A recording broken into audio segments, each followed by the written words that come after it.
Muy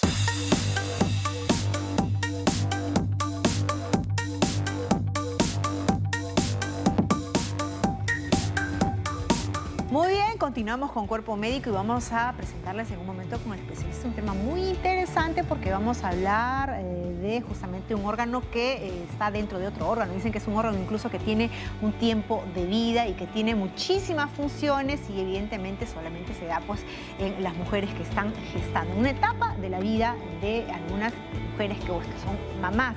Así que hoy día vamos a hablar de los problemas que pueden presentarse en la placenta. Vamos a presentar al especialista que va a absolver todas sus preguntas y también nuestras dudas en relación en principio, ¿qué es esto de la placenta? El doctor es Enrique Gil Guevara, él es médico, ginecólogo y especialista en medicina y cirugía fetal de la Clínica Delgado. Doctor Gil, ¿cómo está? Bienvenido a Cuerpo Médico. Muchísimas gracias por la invitación, Jennifer. Un placer y un honor estar aquí con ustedes. Muchísimas gracias, doctor Gil. Y en principio, para empezar esta conversación, explíquenos muy bien qué es esto de la placenta, ¿no? ¿Qué funciones tiene en el desarrollo pues, de la gestación de una mujer?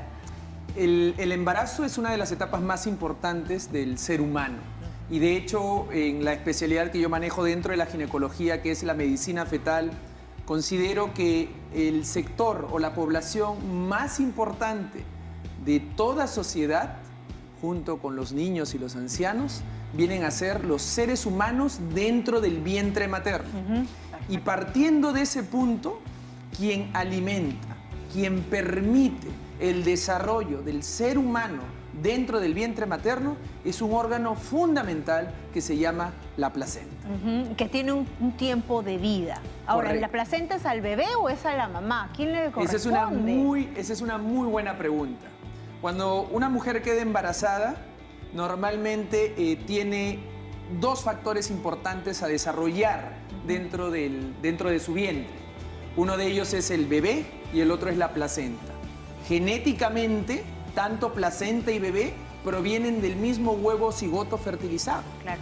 Pero la madre influye genéticamente más en el bebé y el padre es quien influye más en la placenta.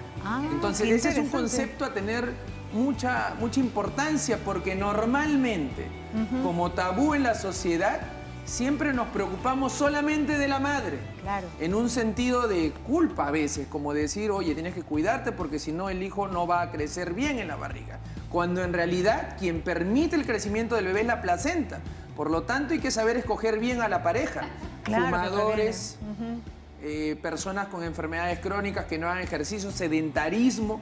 Es decir, cuando se planifique el embarazo, no solamente es la madre la que tiene que prepararse y tomar el ácido fólico, como siempre dice. Exacto. El padre es quien también debe preparar esos espermatozoides que luego van a fecundar al óvulo. Perfecto, sano, mamá y papá entonces, ¿no? Para procrear. Totalmente. Perfecto. ¿Y cuánto nos alegra, doctor, que lo diga aquí en este programa? Porque esas son cosas que empiezan a determinar los cambios en los paradigmas de la humanidad en general, ¿no?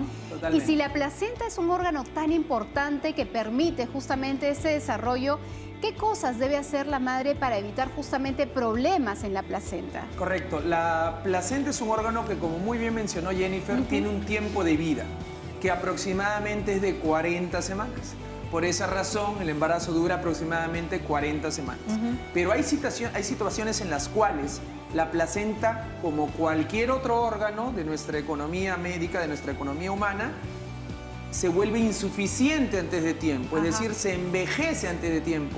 Y así como tenemos insuficiencia cardíaca, insuficiencia hepática, insuficiencia renal, durante el embarazo, una de las peores cosas que nos puede pasar es la insuficiencia placentaria, porque la insuficiencia placentaria llevaría como extremo último a la muerte del bebé.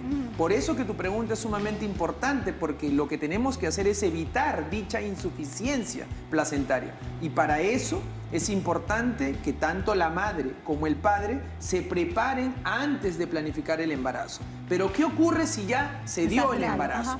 Existe una ecografía muy importante, una evaluación materna muy importante, que es la ecografía de las 12 semanas, es decir, en el primer trimestre del embarazo, donde nosotros, los especialistas en medicina fetal, mediante la evaluación ecográfica de ciertos factores en el ultrasonido, es decir, de la madre, y la evaluación de la historia materna, es decir, sus antecedentes personales, podemos determinar el riesgo de la madre de sufrir insuficiencia placentaria en la parte posterior del embarazo. Claro. Y no solamente determinar dicho riesgo, porque de nada valdría determinar, oye, tiene riesgo alto y no tengo nada que hacer, me quedo de brazos cruzados. No, sino que voy a poder intervenir para poder disminuir ese riesgo. Perfecto, doctor. ¿Qué le parece si vamos con las consultas? Tenemos una que llega a través del del WhatsApp. Vamos a leérsela rápidamente. Ahí está Fernanda Marino, le pregunta: voy en mis 11ª semanas de gestación y mi ginecólogo me ha dicho que ha notado unos pequeños bultos alrededor de mi placenta, pero que no hay por qué temer. ¿Esto puede generar que mi parto se adelante? ¿Bultos en la placenta, doctora? ¿Qué podría hacer esta? Es una muy buena pregunta, es una muy buena pregunta, porque tenemos que recordar que la placenta, y es algo que hay que entender, que todos tenemos que entender, la placenta, para poder adherirse al útero, no lo hace con uju, no lo hace con pegamento, ni de marcas, no lo hace con ningún tipo de goma. La placenta invade. La placenta raspa el útero, raspa el endometrio materno. Por esa razón que al inicio de la gestación tenemos lo que se llama sangrado de implantación. Y este sangrado de implantación, cuando no se manifiesta exteriormente, interiormente se forman unos pequeños hematomas que solitos se reabsorben. Y por eso que ecográficamente uno ve unas manchas hipoecogénicas, término médico, en términos coloquiales, manchas negras, bultitos, que no tienen que preocupar a la paciente. No da mayor complicación. No da mayor a la complicación, siempre y cuando no represente o no vaya acompañado de algo masivo, ¿no? Sangrado con coágulos, sangrado rojo. Y para eso es importante los controles prenatales. Por eso que tiene que tener toda la gestante. por un lado, los controles prenatales por el médico ginecólogo de cabecera, y por el otro lado las ecografías especializadas por el ginecólogo especialista en medicina fetal. Sigamos con las consultas. Así es, Jenny. Nos vamos hasta Magdalena. Emma está en la línea. ¿Cómo estás, Emma? Te escuchamos. Doctor, buenas tardes. Luego de varios estudios, a mi hermana le han dicho que tiene placenta previa. ¿Esto significa que ella dará luz a un bebé prematuro? ¿Es peligroso tener la placenta previa? Gracias, Emma. Emma, es una muy buena pregunta, es una patología lamentablemente que está incrementándose porque uno de los factores para la placenta previa es haber tenido cesáreas previas. Cesáreas previas. Recuerden lo que les comenté al inicio, que la placenta se va implantando poco a poco y a medida que crece el útero, la placenta tiene que ir a situarse al fondo del útero. La placenta previa es una patología en la cual la placenta, en vez de irse al fondo del útero, se queda cercana al cuello uterino por donde va a salir el bebé. De tal forma que interrumpe la salida y por ende el bebé tiene que salir por vía cesárea. Y la pregunta que ella hace es muy importante, porque si es que está tapando el cuello uterino, la salida del bebé, no se pueden dar contracciones, porque si se dan contracciones y se hace el útero, va a sangrar y ese sangrado va a afectar al bebé, por lo que les mencioné. Por lo tanto, la cesárea se programa antes de que el bebé cumpla las 40 semanas. O sea, parto prematuro, por ley.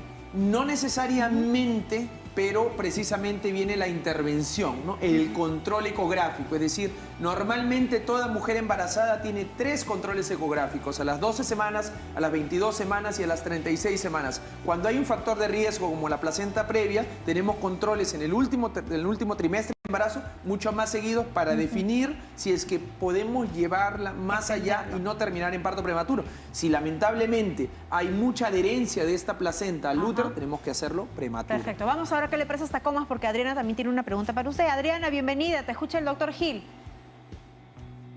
Adriana. Hola, Adriana, ¿nos escuchas? Sí, ¿cómo está? Buenas tardes. Te escucha el doctor. Doctor, buenas tardes. Soy Adriana Alvarado de Comas. Mi pregunta es la siguiente. ¿Tomar suplementos de ácido fólico durante el embarazo reduce el riesgo de malformación del feto? Perfecto. Muchas gracias, doctor, por contestar mi llamada. Saludos para su programa. Perfecto, Adriana.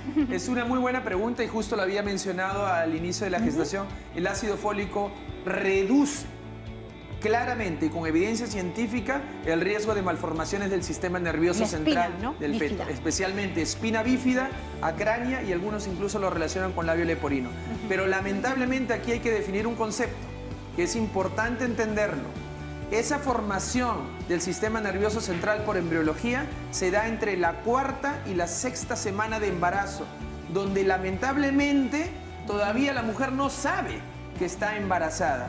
Por lo tanto, muchas veces Recién cuando se dan cuenta que están embarazadas empiezan a tomar el ácido fólico y lamentablemente ya es muy tarde.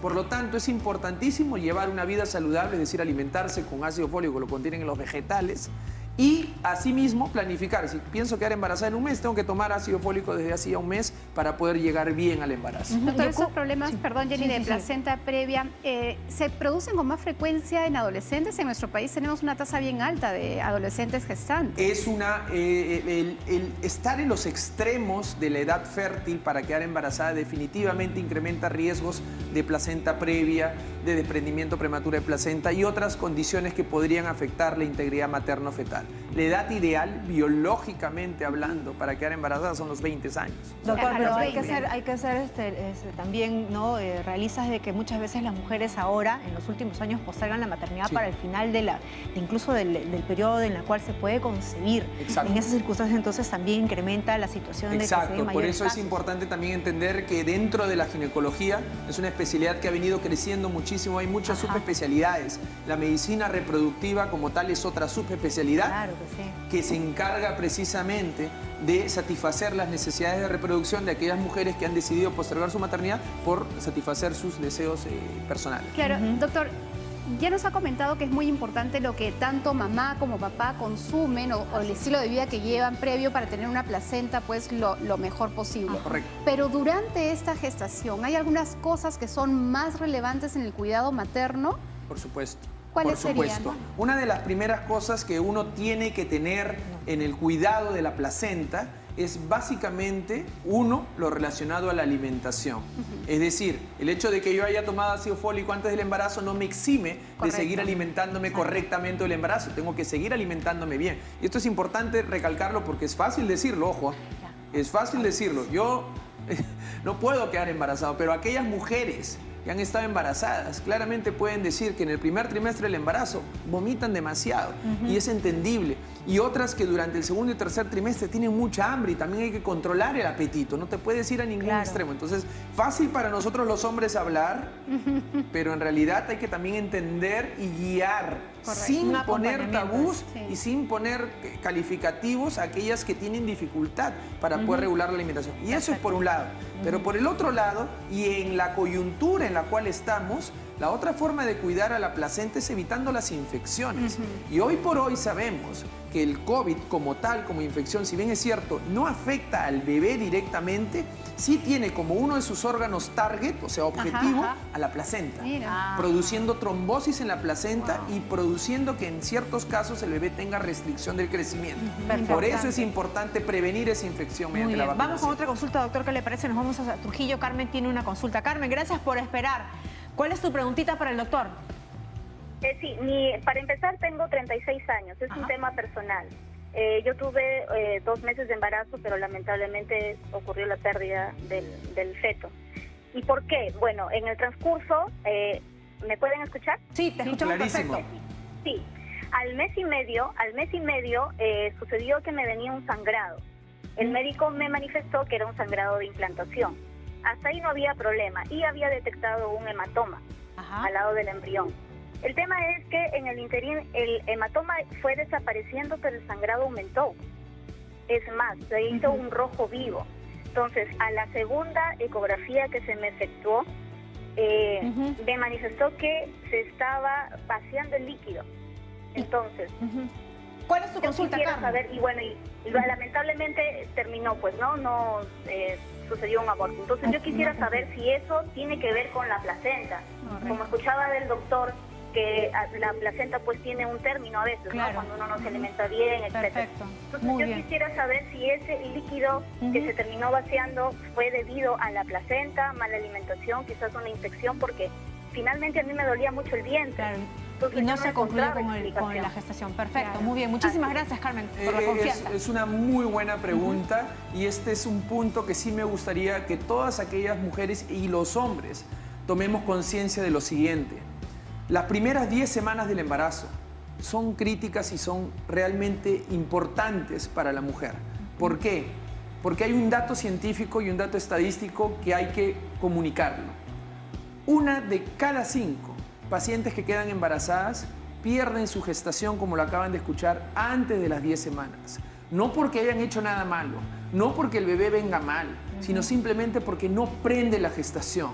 El embarazo es una situación, y esto es importante para valorar a nuestros hijos y para valorar a nuestras mujeres embarazadas. No es algo fácil, no es algo natural. Por sentado damos, aquellos que no estamos en el medio, que embarazarse es lo más simple del mundo y que el parto es natural y no pasa absolutamente nada. No es así. Entonces, considerando que 1 de cada 5 mujeres antes de los 35 años pierde la gestación antes de las 10 semanas y que 1 de cada 3 mujeres pierde la gestación antes de las 10 semanas después de los 35 años, es importantísimo que esas primeras semanas tengan el cuidado adecuado y visiten y se controlen por su médico ginecólogo de cabecera, que puede recetarles progesterona, que puede recetarles suplementos, que puede recetarles reposo. Es importantísimo entender que el embarazo en las primeras 10 semanas es clave y por lo tanto también va del otro lado. Uno se entera que está embarazada y con el advenimiento de las redes sociales ya a las 6 semanas, 8 semanas están publicando que está embarazada. Tenemos que ser cautos, como les vuelvo a repetir, porque hasta que no pasemos las 10 semanas no podemos aún cantar victoria. Perfecto, muy bien que usted lo diga, doctor, porque la procreación es un verdadero milagro. Doctor, por favor, conclusiones, recomendaciones a todos los televidentes que nos están mirando en estos momentos. Tengo 2 conclusiones fundamentales. Una es antes del embarazo. El embarazo tiene que ser planificado idealmente. Uno tiene que buscar ese embarazo y tiene que prepararse. Por lo tanto, existe lo que se llama la consulta preconcepcional con su médico ginecólogo de cabecera. Y lo segundo es, una vez que una persona ya está embarazada, tiene que asistir a sus controles prenatales, por un lado, para que su médico ginecólogo de cabecera la pueda controlar, y tiene que hacerse sus ecografías especializadas a las 12, a las 22 y a las 36 semanas, no solamente para ver el sexo del bebé y la carita del bebé, sino también para evaluar el estado de bienestar del bebé y de la placenta, que es quien finalmente alimenta y permite el desarrollo del ser humano. Perfecto, doctora, quedó usted clarísimo. Perfecto. Muchísimas gracias, un gusto haberlo tenido listo. con nosotros y sus explicaciones muy claras. Hemos estado con el doctor Enrique Gil Guevara, médico ginecólogo, especialista en medicina y cirugía fetal de la Clínica Delgado. Nosotros vamos a hacer ahora una pausa y regresamos con la parte final del programa. No se mueva.